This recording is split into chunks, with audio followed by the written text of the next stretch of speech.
Hello and welcome to another video and podcast from Fantasy Football Scout. My name is Tom and today we've got another first draft FPL team reveal for you. But today we're joined by someone a little different who has actually won FPL, so that's pretty cool. We're joined by Simon. Simon, how are you doing? Good, thanks, Tom. Looking forward to the start of the new season. Starting to feel quite real now. 3 weeks out. Yeah, very much so. And I've got to ask, because obviously I'm a Chelsea fan as well. You won FPL in 2015, which was when we also won the league. So was a Chelsea triple up a pivotal part of that? Or I've always wondered. I think so, yeah. I remember it was the season when Eden Hazard did really well. So that was quite useful to just be able to captain him most weeks. Yeah, it was a bit of a double win to win and have Chelsea win as well. So yeah. Yeah, amazing. That's the dream, anyway. So we'll, as usual with these team reveal videos, we'll chat a little bit about the team that the guest supports. So in this case, for Simon, that's Chelsea. So we'll get a bit of perspective on Chelsea. We'll look at your rank history as well, and then we'll get to your team reveal. So let's get to your rank history. So for the podcast listeners, I've just brought up on the screen Simon's rank history, which, as well as having that incredible number one finish in 2014-15, he's also got another 4 top 10k finishes, which is pretty incredible as well, and something that can be a little bit unusual amongst the winners to have lots and lots of successful seasons. So I guess the first question, sort of, have you always played the same way? Are you a different manager now than when you won it, or do you stay consistent? I've always tried to play the same way. I've always sort of tried to be quite patient, focus a lot on consistency. I see FPL very much as a sort of series of individual games, and obviously the start of the season is one of those games. It's kind of got its own rules, its own challenges. I think I very much used to see FPL as a game that you played against yourself, that if you made the optimal decisions each week and you managed your impulses and your biases well enough, it didn't really matter what everyone else did. Now I'm starting to revise that a little bit, because I think now we live in a world where there's 10 million players. You have players with 195% effective ownership scoring 4 goals in a single match, and I think you've got to be more aware of what's going on around you and sort of as they say in chess, see the whole board a bit more, have more of a holistic strategy. So I've started to factor that in a bit more into the way I approach it, but mostly I think I still sort of play towards the same principles. Yeah, that's interesting. And then last season, you obviously, I think it was your second best season ever, aside from the win. So how did last season go for you, and what are you taking into this season that went really well? I think it went all right. I think I finished about 3,000 in the world, which is good. I'm only recently starting to see it as a win, because I had a terrible final day, and I was unfortunately I was a 92nd minute Muniz sub away from being top 1,500. So that was kind of frustrating. That took me a few weeks to get over, but now I can kind of look at it and and consider it a good one. I think I think it's very easy to sort of attribute to design what can be explained by luck in FPL, and a lot of the time, I think I can easily say I was a bit luckier last season than perhaps I was the season before. But normally with me, whether I have a good season or not, it tends to come down to captaincy. And I think the way I see captaincy is kind of disproportionately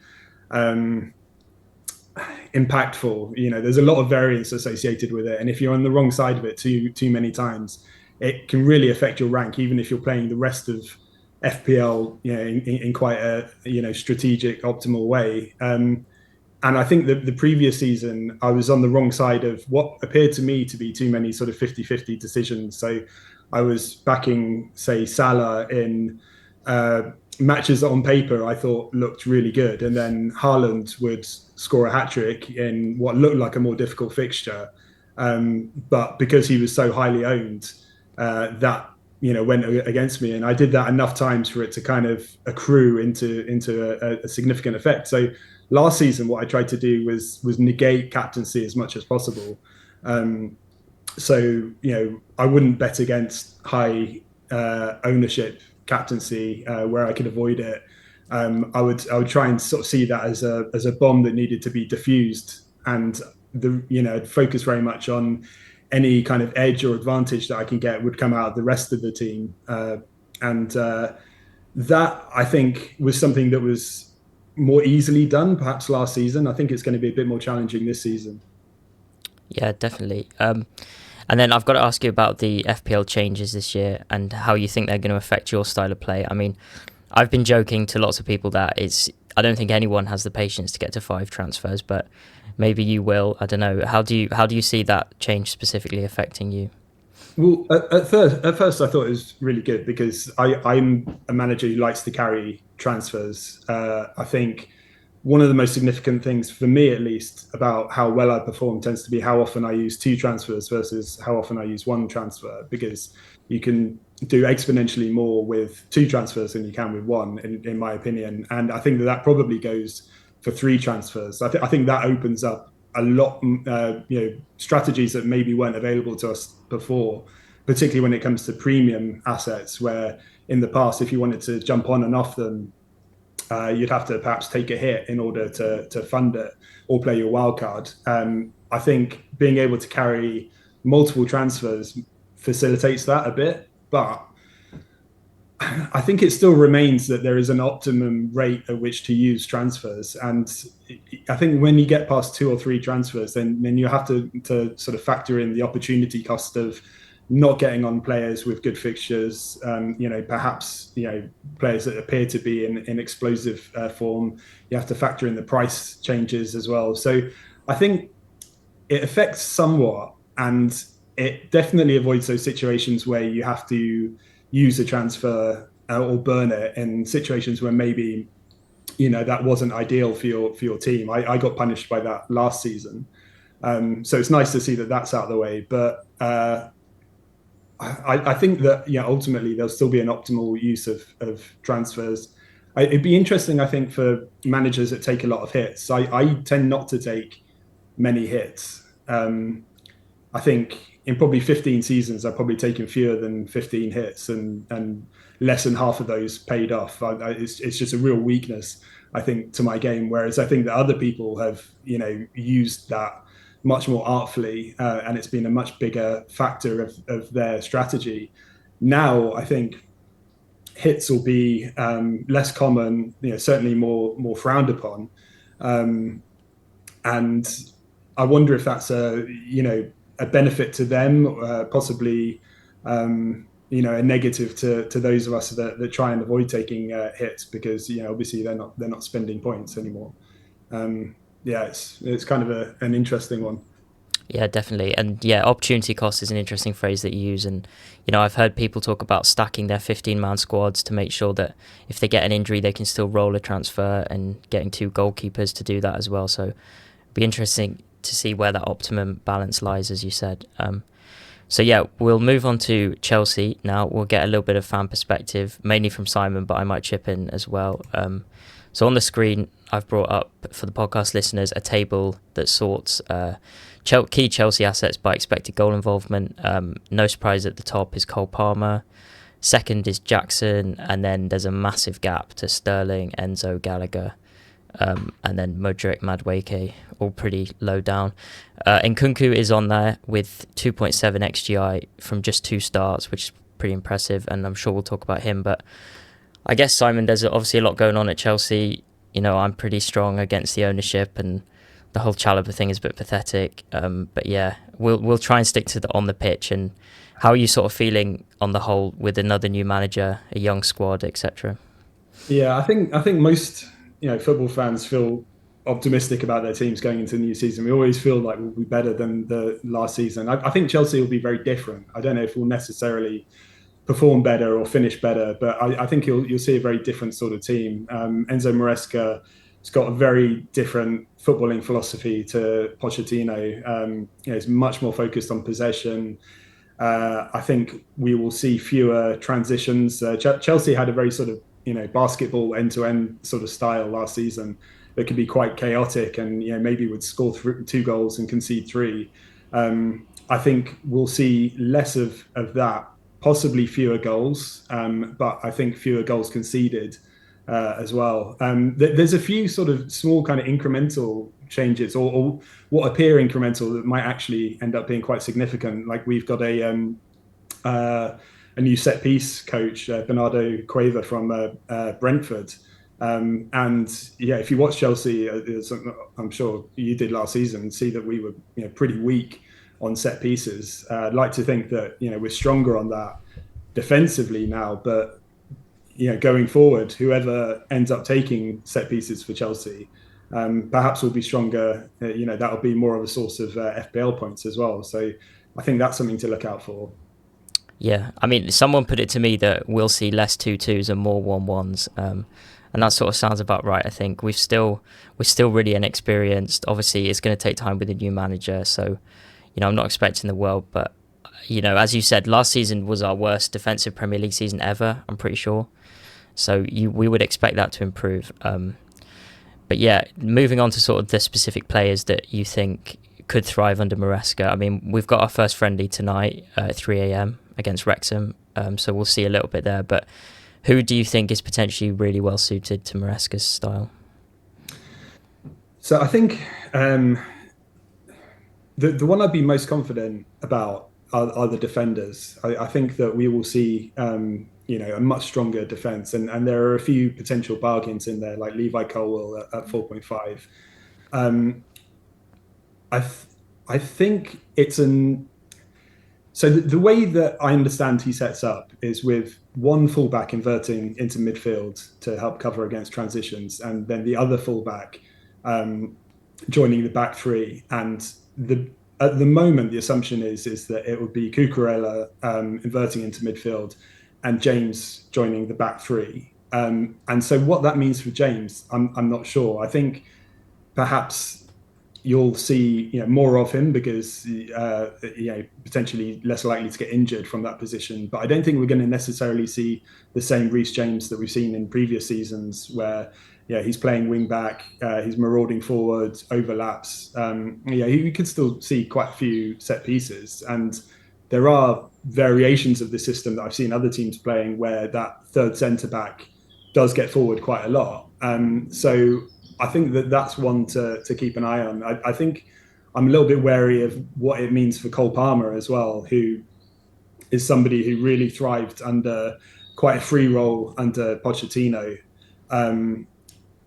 And now perhaps because Maresca, again, as I understand it, he likes quite traditional wingers to hug the touchline, whereas Palmer seems to operate best as a sort of inside forward, cutting inside. I think we're going to see so much from the pre-season games to see which players that benefits and which ones it hinders. But one that I'm not going to recommend just now, but one to keep an eye on, I think, is Kiernan Dewsbury Hall, who, assuming he plays in the sort of left 8 role, which he played in for Leicester last season, he scored 12 goals and got 15 assists from that position, and he's only 6.0 at the moment. So I don't think he's very high on anybody's watch list at the moment, but I think he's one to look out for, because he's having played this system before, he's quite a natural fit that we're aware of. And then obviously Nkunku, I don't know. I've seen a quite encouraging quote from Maresca about him, about how adaptable he is, that he can play wide, he can play up front, he can play attacking midfield. I wonder, looking at that, whether that's a good thing or a bad thing, because it kind of implies, all right, you've got a variety of positions that you can get into in the team, but you don't have necessarily at this point a clear role in that team. I certainly wouldn't classify him as a wide forward. He can play up front, but again, that's not his natural role. I could see him in attacking midfield, but then again, that's a position where Chelsea seem to have quite a lot of depth at the moment. So again, he's one that I'm looking at. As you'll see, he's currently in my team. I think he's got the potential to massively overperform his price tag, but I think part of the reason he has that price tag is that it's not entirely obvious how he's going to fit into the team to begin with.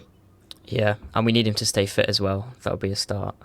That as well. Well, I think it's really interesting. Like looking at the transfers so far this season, people have been, I don't know, a bit split about the transfer business that Chelsea have done. That perhaps it's raised the floor but not the ceiling. But I think if we had signed Nkunku, Reece James, Wes Fofana, Romeo Lavia this season, people would say that that was a really good window. And those are players that barely played for us at all last season, and fingers crossed will play quite a bit this season. So I think that definitely raises the ceiling with respect to Chelsea. It's whether they can close the gap on teams that like Arsenal and Man City that were substantially better. I'm not sure we're quite in that league yet, but perhaps challenging more for a top four place. Yeah, definitely. And I've got to ask you about Cole Palmer. He obviously had an incredible season.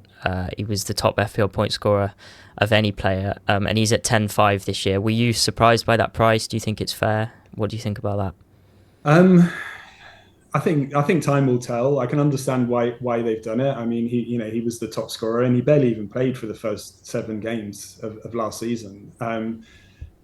I think maybe it's a little bit high considering that his position might change quite significantly, and a lot of his points came from penalties as well. And again, I think that Pochettino's style of play, is perhaps fed into that a little bit. It kind of created that chaos that maybe encouraged more penalties. I think a possession based system, I don't know if it's going to be as chaotic as that. So yeah, I really don't know. I mean, he's an exceptional player. I think he played superbly for England in multiple different positions, including a position quite wide, which was encouraging. But again, I think that he's just one that we have to watch to see if he can live up to that price tag again. I think my gut feeling is that he'll be a player who does really well, but perhaps doesn't quite hit the heights that he did last season. Yeah, especially with Nkunku, 4 million less, and we'll come on to your team shortly. But that's a massive saving if you want in on the Chelsea attack. And I guess from a sort of Chelsea fan perspective, we're kind of hoping that Palmer's numbers maybe drop slightly, and that's compensated by the rest of the guys improving and stepping up. Because we actually did have quite a good goal scoring year last year. But yeah, and then finally we should cover off the goalkeeper position because it's pretty uncertain at the minute. Petrovic has not gone to America because of a knock apparently, and that came out on the same day that it was reported that he's for sale. So I don't know how much to read into that. And then Fabrizio Romano has reported today, as of Wednesday, that we've bid for a goalkeeper from Spain as well. So yeah, it seems like if the season started tomorrow, Sanchez would be the number one, but it's pretty uncertain, isn't it, in goal? Yeah, it seems like it's Sanchez's to lose. The narrative is that Sanchez is much better with his feet, and that's quite an important part of Maresca's system. Honestly, from what I've seen of Sanchez, he's not that good. Yeah, he's not popular at Stamford Bridge, is he? I mean, the fans get on his back every single time. I felt a lot more secure with Petrovic in goal, to be honest with you, but yeah, I did as well, and there were so many instances last season where mistakes from Sanchez led to goals that we conceded. I think to give him the benefit of the doubt, there was a lot of chaos at Chelsea last season. Perhaps with the system, the way it's set up, maybe I don't know, the passing around the back will be a little bit more programmed and perhaps less improvisational, and maybe that's something that will help him. But honestly, my feeling is that I think that they're talking up Sanchez, but I'm pretty certain that they're going to look for a replacement, a a real standout first team goalkeeper. Yeah, I mean, yeah, that chaos is perhaps a mitigating factor, because you'd think we're swapping Tosin for Disasi or Fofana for Disasi this year, and I'm not convinced by Disasi's ball work at all, to be honest. So, and hopefully Colwell plays more games as well, and he is very, very astute on the ball. So yeah, there's a lot of insight about Chelsea there, and we're kicking off our pre-season tonight. That's Thursday morning UK time, so keep tuned to Scout for that, because there's a lot of learnings to come, and there's a lot of players that could potentially get in our teams. Someone like Madueke, if he's given that wide right role and Palmer's in the sort of right 8, I think he could be really good as well. So yeah, there's plenty up in the air. And now I will bring up the fixture ticker. Just for a sort of holistic summary of Chelsea, we start with a really tough game, Man City at home, which was 4-4 last year. And then we go to Wolves, we got Palace at home, then Bournemouth away and West Ham away. So after game week 1, it's not looking too bad, Simon. So how high up are Chelsea on your radar, and what do you think about them from an offensive and defensive standpoint early on? I think defensively, quite strong. I mean, you never know. You have to. This is one of the real factors of the early part of the season, is that there are so many unknowns, and I think the place I would be, like I said, most confident in saying with Chelsea is that I think that the defence will improve. Whether they do that within the first few game weeks, I'm not sure. Obviously, the opening match against Man City is a real tough one. But then after that, the fixtures do get pretty appealing, and I think hopefully we'll start to see who are the standout attacking players over that period, and we can start to back them. At this stage, as you'll see when you bring my team up, I'm willing to sort of hypothesize where I think the points for Chelsea might come at this stage, but I can't say it with 100% confidence. I think there are alternatives out there that are maybe more established, and I think Chelsea are a team that we have to sort of see how they adapt. Yeah, very much so. So yeah, we'll get onto Simon's team very shortly, but first of all, I just do a quick shout out to the Fantasy Football Scout Premium membership, which is currently 40% off. It won't be cheaper in this pre-season, so make sure you check it out via the link in the description. If you like the Opta table that I brought up, you can make your own. You can add in any of their hundreds of stats. And new for this year, we've got Statsbomb expected goals as well, which is the best model in the industry for you guys to use. And as part of the premium offering, we also have members-only articles, which Simon writes a few throughout the season, and they're a little bit different. They're not the standard sort of team reveal or question and answer session. So, Simon, do you want to tell us a little bit about what you'll be offering members, or what you have offered members, and what you will be this season? Yeah, so I write fortnightly articles for Fantasy Football Scout. I've been doing this in one form or another for almost a decade now, and the idea has always been to try and approach FPL from a variety of different perspectives. So whether that's sometimes that's taking cues from economics, psychology, game theory, statistics, sometimes pop culture. I think last season we took some lessons from Top Gun and Seinfeld and a whole load of random things. So we go to some weird and wonderful places in it, but hopefully they're entertaining and informative for people. So yeah, something to watch out for if that sounds like your kind of thing. Yeah, for sure. They're really, really interesting, especially the one you did last year around sort of the short-term holds, the long-term holds, and when you're grouping the players. And I'll drop that article in the description if you guys want to check it out, and I'll make sure the paywall is taken off that, so you can have a look at what Simon, the former FPL champion, offers us and to premium members. So now we'll get into your team, which is what the people have been waiting for. So I'll read it out for the podcast quickly, and then we'll get discussing. So in goal, you've gone for Flecken and Areola, so 2 4.5s there. You've got a back three of Gabriel, Dan Burn and Gvardiol, with Colwill and Harwood Bellis on the bench. You've got Mo Salah with the captain's armband, Gordon and Kunku and Hudson-Odoi, with Harry Winks as your fifth bench midfielder. And then up front, you've got Isak, Haaland, and Rodrigo Muniz of Fulham. So I guess the best place to start there is you've gone for Salah and Haaland. Is that I guess why have you done that, and is how set are you on having the two most expensive players? Well, I think, like I say, the opening of the season is one of these areas where it's incredibly hard to predict, and you want to have as many surefire bets as you can. And for me, that's what those two offer. They do affect the rest of your team. I have played around with variations without one or without both of them, and you can put together a fantastic team. But these are players that can score 3 or 4 goals in a single game, and will be captained massively. I know, looking at them at the moment, they're practically, by their standards, differentials. But I think it's quite easy to be a contrarian in July. I think when we get to mid-August, I have a feeling that they're going to be much higher owned, especially if they do well in pre-season. They offer good captaincy options for the first few game weeks. Salah's got quite a notable history of doing very well in game week 1. Yeah, I think it's the temptation very much is to sort of build the best team that you possibly can. But I think on some level, what you need to try and do is, I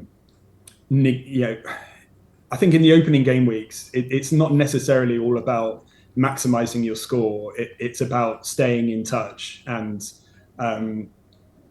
I think in a way, not only are Haaland and Salah potentially very, very high sources of points, they kind of insulate you against the possibility that one of them explodes as a captaincy option, and then suddenly you've got a mountain to climb, and the season's only just started. So I tend to, going back to what I was saying about kind of trying to negate the threat of high-owned players, that's part of the strategy around that, or part of the thinking behind it. And on the back of that, the goal is to just build as strong a team as you can around those two players. Yeah, that's the way I'm approaching it anyway. Yeah, and I guess the 3 players in the sort of premium tier below that, in Saka, Palmer, and Watkins, who you haven't gone for, they have all had long international tournaments as well, whereas Salah and Haaland are fresh off pre-season. Has that come into your thoughts at all? Yeah, it has a bit. I mean, yeah, the fact that they both had a rest is major. I think really there's also a price point element of it, that it's much easier to move off Salah and Haaland than it is to start without them and then suddenly need to bring them into your team. And then you've got the question of, okay, do I start taking hits? Do I leave it 3 game weeks and use multiple transfers? I just think these are players that, as much as you can rely on anything in FPL, these are players that you can rely on to score well and to provide good captaincy options. And if they don't work out, then, like you say, there are so many good options, but they're all, quote unquote downgrades. They're all cheaper players. So at least starting with Salah and Haaland, it's easy enough to move off them. You don't have to put major surgery into your team. Yeah. So we'll go on to the goalkeepers now. You've gone for 2 playing 4.5s. Is that something you always do? Pick 2 goalkeepers, and have you ruled out going more expensive? I haven't ruled it out. I think that there's quite a good argument for Raya at 5.5. Normally, I find when I spend too much on a goalkeeper, I usually end up regretting it. It's the first position that you look at to gain funds from. So I usually go as cheap as possible. If I can get a 4.5 and a 4.0 playing keeper, I'll do that. So I'll be looking out for that as a possibility in pre-season. But yeah, the way that I've looked at it, these are 2 fairly solid keepers in 2 fairly well-established teams. What I tend to look out for early on in the season is, excuse me, what I tend to look out for early on in the season is, I try and look at which teams concede the most shots outside the box, and then I look at the save volume of the keeper in question, and West Ham last season, obviously they're under new management, so that could change. They conceded the most shots from outside the box, and Areola, sure enough, had the second highest number of saves behind Onana. And that's something that that's a sort of a correlation that has paid off many times in the past. I remember when Nick Pope was at Burnley, they tended to concede a lot of shots outside the box, so he had a very high save rate. And these might not necessarily be the best teams for clean sheets, but as we can see, when you look at the points scored by goalkeepers last season, it's not always clean sheets that that translate to points for goalkeepers. A lot of the time, it's the saves that are the biggest factor. Yeah, definitely. And then the other standout sort of selection, you've got a triple Newcastle. Obviously, their first game is really, really enticing at home to Southampton. But I haven't seen many teams with Salah, Haaland, Isak, and also two premium defenders. So there are obviously a lot of forwards below Isak, sort of Tony, Mateta, Solanke, Chris Wood as well, who you could potentially save money. So how important was it for you to get those three, especially the two attacking Newcastle assets in? I think there's a chance that I've overinvested in Newcastle. I don't like to triple up this early on in the season. I think it reduces your flexibility quite a lot. And there are, I think Isak is about as much of a lock as a forward, because at 8.5, I think he's got really good value. He's got good fixtures as well. Gordon, I think you can make exactly the same argument for, but I think perhaps there are more alternatives at the moment, like Eze at Crystal Palace, perhaps even Jarrod Bowen at West Ham. There's more of a range of players that you can go for there. So maybe I'll revise that going forward. But Isak is pretty solid, and I think Newcastle's early fixtures, there's nothing wrong with trying to maximize the biggest return that you possibly can from those. And defensively, I just see Dan Burn as a bit of a bonus, someone who's potentially quite undervalued. If we see the kind of early season or previous seasons defensive solidity from Newcastle, again they've got Nick Pope back, so quite encouraging for them. Yeah, definitely. Although there are rumours that Trippier might be getting sold, in which case I think Livramento may become the default pick there, but we'll have to watch and wait on that. And then, you've gone for two premium defenders in Gabriel and Gvardiol. Is that a key part of your structure that you want to sort of cover off the two best defences statistically? Historically, I've generally gone quite cheap at the back. I think that there's an argument for price points, and I think that there's quite a few defenders in that range. There's a few Liverpool defenders that perhaps we could kind of transition onto if that seems to be the play. But I think that there's a good argument for both of these players. Gvardiol, towards the end of last season, was so attacking and so explosive, and also plays in a very solid defense.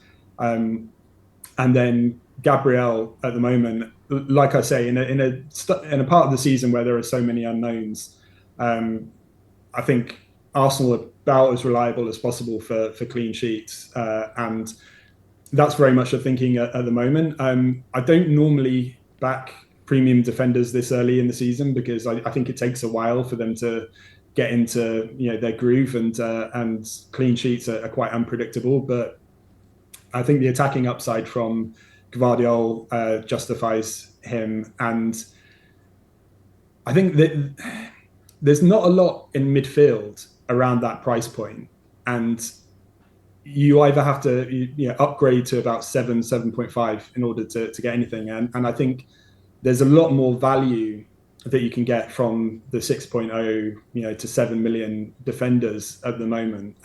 So that's a thought as well. I am keeping an eye on Calafiori though, because I think if he joins Arsenal, which it looks almost certain that he will, I have a feeling that he's not going to come in at 6 million. I think he might come in at around 5.5. And if so, I think that he would probably be a really strong pick, because he can play, that left centre back role, but he can also play left full back. And if he plays left full back, then there's a good chance that he'll be inverting into midfield as well, which might improve his chances. We saw during the Euros how attacking he can be. So yeah, that's definitely one that I'm looking at. Yeah, I mean, there's also Timber there as well, who could be back fit, and obviously he started game week 1 last year at the expense of Gabriel. So yeah, we'll have to see how that Arsenal defence looks going through pre-season.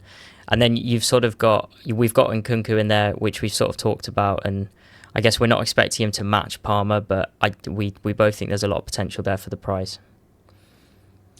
Yeah, I mean, I think every season we start off and you look for players that can massively have the potential to massively outperform their starting price.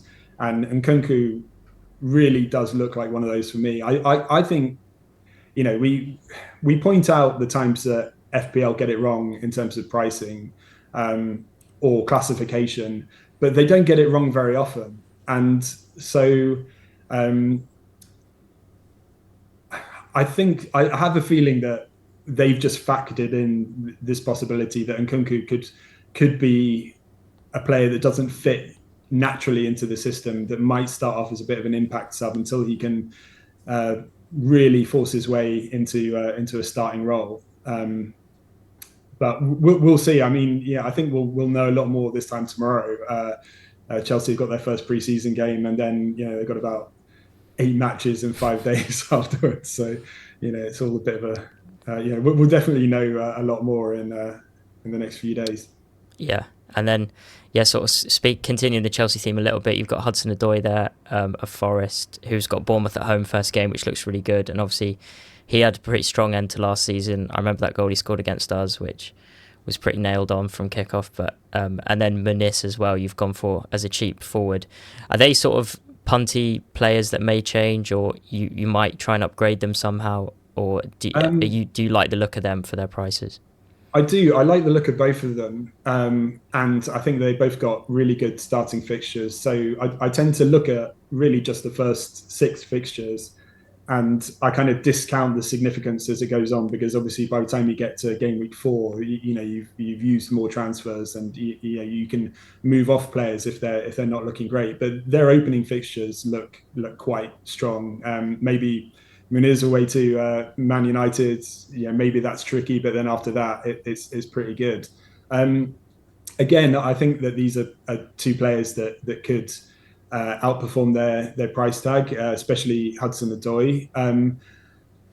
I have to say, so there's kind of an inverted version of this where I go for Chris Wood and Andreas Pereira, and part of me feels more comfortable doing that. I think statistically, Wood is really quite a strong performer. When you look at his non-penalty XGI, it's actually surprisingly high. As is Muniz's actually, higher than say Mateta of Crystal Palace, who is quite a popular player when he comes back from the Olympics. But Pereira fits the kind of player that I like to go for, particularly at this start of the season. He's a player that he's likely to be on potentially all set pieces, including penalties. He's very involved. He can score goals. He can get assists as well. He's got a lot of routes to points, and he's got good fixtures. And as a like for like, I kind of see Hudson-Odoi as the much more explosive pick, the player that over the course of the season, I think could turn out to be one of the stories of the season. But for the opening, and in terms of my personal preferences for the type of FPL assets I like to go for, I'm quite keen on Pereira. So yeah, that could just be completely flipped, between those 4 players. Yeah, interesting. And then the sort of final question, what I've been asking everyone is on captaincy a little bit. You got the armband on Salah there. Is that locked in, or is Isak tempting you with Southampton at home, do you think? I think I'm going to look at the way the wind is blowing a little bit towards the beginning of the season. I do think that Salah will increase in ownership, particularly if he does well in pre-season. If he doesn't do well in pre-season, I might not own him at all. So yeah, we'll have to see. But yeah, I kind of back the game week one narrative around Salah. They've got a new manager. Whether he's going to be a fantastic manager for Liverpool in the long term, we'll have to see. But I think in the opening few weeks, you can expect the team to to be on a high. And so at the moment, I think I look at it as Salah as being the standout. But things can happen between now and the beginning of the season. If we go into the start of the season and Foden, Saka, and Palmer are looking like they're 60% owned, then, as I said, the important thing for me when I look for captaincy, I'm not really looking to gain an advantage from it. I'm looking to negate it, and then I'll gain an advantage from the rest of my team.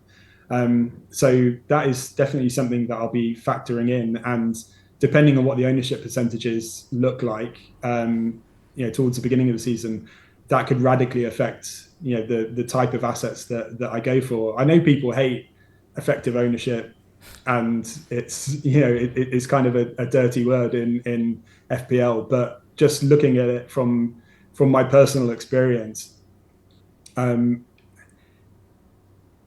I've found that I perform better when I can neutralize it as a factor, and that's something that I'm going to continue to try and do as much as possible this season. Yeah, I mean, yeah, I think that's going to be hard this year because, looking at that team, your team looks great, but you haven't got Palmer or Watkins, and I think they're the highest owned players at the time of recording. So, yeah, there's going to be a lot of variation, I think. I'll tell you that they're my two favourite FPL players at the moment as well. I had Watkins from the start of last season, and I had Palmer quite early on, and they're just two players that I absolutely love to watch, and they really fit. When I was describing the type of player that I like, Watkins gets assists almost at the rate that he gets goals. I know they're kind of FPL assists, but and then Palmer is the same. So many different routes to scoring. They're both playing really strong teams. I think that's quite important at this stage of the season. To look at the team and then the player. Is the team set up to get the best out of this player? So yeah, they are players that I would love to have in my team, and there's a chance that I could end up going that way. But I'm trying to be pragmatic in my approach to it, given the experience that I've had in the past and what's worked for me and what hasn't. So yeah, definitely. Well, you've got a decent track record to fall back on as a former winner. So yeah, thank you very much, Simon. Really, really good team there, really well balanced, and your insight into Chelsea. Do check out the link in the description for FFScout Premium, which is currently 40% off, to hear more from Simon on site throughout the season, and I'm sure there'll be maybe a team reveal or two at the start of the season as well. So yeah, Simon, thank you very much for your time.